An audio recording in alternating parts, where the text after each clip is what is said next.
Bu ne tam lan? Bu ne tam peş doktoramıyor lan?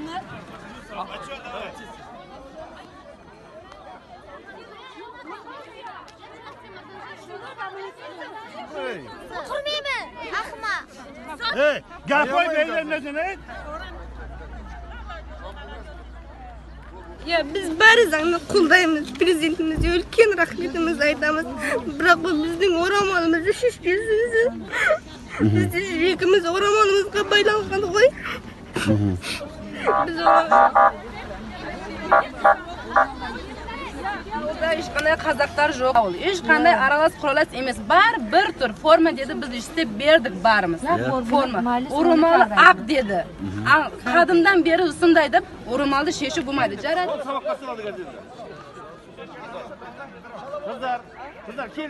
Заңның аясында ғана мәселе шешілу керек. Бір.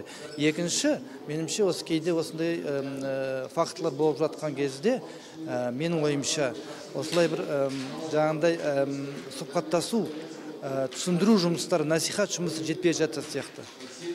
Тек кең насихаттау, себебі адамдар оны әдейі жасамауы мүмкін, адамдар оны білмегендіктен жасауы мүмкін. Мектептің формаларын бекіткен жоқ па енді. Сол бекітілген форма болатын болса, соған сәйкестеніп киіну керек.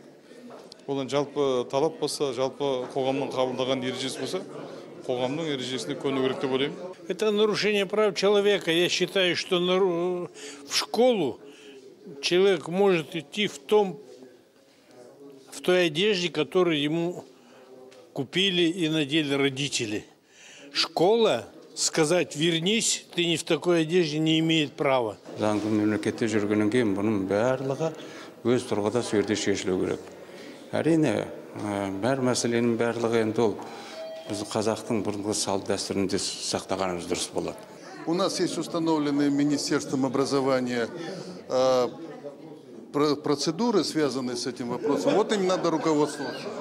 Администрация школы и акиматы должны работать непосредственно с родителями и лицами, их представляющими, с тем, чтобы решить данный вопрос и все-таки, обеспечив посещение детьми школы, также выполнить приказ о том, что форма должна не иметь никаких религиозных атрибутов.